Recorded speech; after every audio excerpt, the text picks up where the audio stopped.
چطور میتونیم درآمد چنل یوتیوبمون رو نقد کنیم؟ سلام رفقا، من علی ام و اینجا چنل پارس تیوبه. خیلی خوش اومدید به چنل خودتون. توی این ویدیو قراره بهتون بگم که چطور میتونید درآمدی که از طریق یوتیوب میگیرید رو نقد کنید. برای این کار اول از همه بگیم که ما چون توی ایران هستیم و تحریمیم، ما ایرانی‌ها نمیتونیم همچین کاری انجام بدیم و در حالت عادی اگر ما بخوایم از توی ایران این کار رو انجام بدیم اصلا ممکن نیست و خود حالا یوتیوب قبول نمیکنه و به هیچ وجه از توی ایران در حالت عادی نمیشه که ما با استفاده از حالا هویت ایرانیمون و کارت هایی که داریم و کارت های بانکی و چیزهای مربوط به ایران اصلا نمیتونیم این کار رو انجام بدیم. ولی خب یک سری راههای دیگه وجود داره. اولین راهش اینه که شما یک فامیل یا یک دوست یا آشنایی رو در خارج از کشور داشته باشید که بهش اعتماد کامل داشته باشید و اون شخص به قولن امین شما باشه و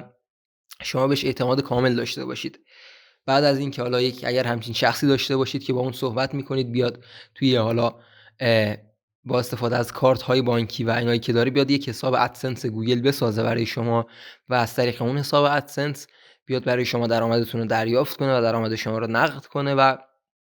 حالا 1% میتونه برای خودش برداره و مابقی رو به شما بده، چون اگر اون شخص برداره هم باز هم باید 1% رو به عنوان مالیات بالا حکومت اون کشوری که داره توش زندگی میکنه پرداخت کنه. این راه اولش، راه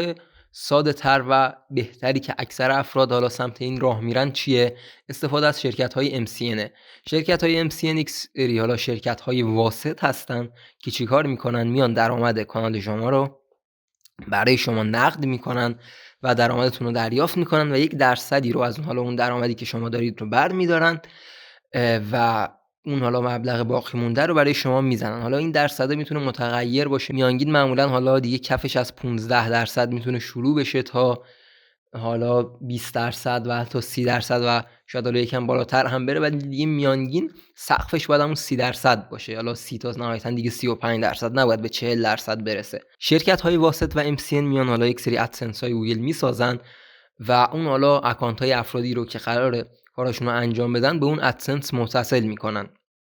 بعد باید به این نکته هم دقت کنید که باید به چه صورت باشه. باید به این صورت باشه که اون شرکتی که دارید باش کار میکنید اینجوری نباشه که اومده باشه همه حالا چنلایی که داره رو مثلا 10-20 تا چنل رو به صورت یکجا به یک ادسنس متصل کرده باشه. چرا و این حالا چه اتفاقی میفته اگه اون شرکت همچین کاری کرده باشه؟ اگه همچین کاری کنه، یکی از حالا اون چنل هایی که به اون ادسنس متصل، اگر حالا بیاد قوانین یوتیوب رو نقض کنه و یک سری کارهایی انجام بده که خلاف قوانین یوتیوب باشه، یوتیوب اگه اون چنل رو بخواد بپرونه، احتمالش خیلی زیاده که تمام چنل های دیگه هم که وجود دارن که به این ادسنس متصلن، اون چنل ها هم بپرن و براشون مشکل پیش بیاد.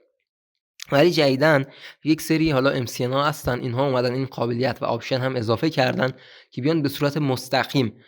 چون خود شرکت گوگل هم ادسنس رسمی داره، میان شما رو به صورت مستقیم وصل میکنن به ادسنس رسمی گوگل و از طریق اون یک سری MCN های رسمی وجود داره که میان شما رو متصل میکنن به اون MCN های خارجی که وجود دارن و معتبرن از طریق گوگل. به اونا که متصل بکنن کانال شما رو، دیگه احتمالش خیلی کمتره که اگر شما استراک بخوای بخوره حالا چنل های دیگه که به اون ادسنس متصلن یا هر اتفاقی دیگه که بیفته،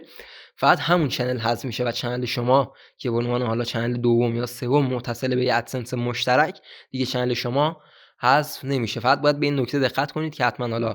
اون ادسنسی که میخواید باش کار کنید معتبر باشه و بهتون این تضمین رو بده که حالا دیگه چنل شما نمیپره اگر حالا وقتی به یک ادسنس رسمی شما رو متصل میکنه یا تا اگر به حالا ببخشید من دارم MCN به یک MCN رسمی حالا به MCN خودش متصل میکنه و هر کدوم که متصل میکنه باید به شما یک ضمانتی رو بده در قبالش.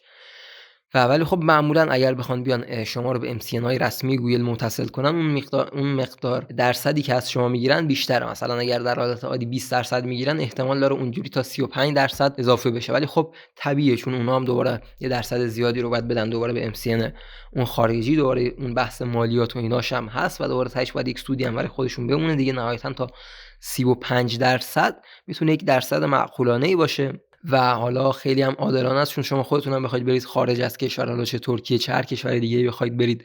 و درآمدتون رو دریافت کنید و نقد کنید، باز هم باید یک بین 20% تا 30% حالا یک همچین درصدی رو برای مالیات پرداخت بکنید و فکر نکنید که دارن خیلی درصد زیادی رو از شما میگیرن و اینها طبیعیه. امیدوارم دوستان این ویدیو براتون مفید بوده باشه. خوشحال میشم که حتما یه سر به چنل ما بزنید، چنلمون رو سابسکرایب کنید و زنگوله کنارش رو بزنید و هر وقت ما ویدیو جدیدی گذاشتیم شما مطلع میشید اینجوری و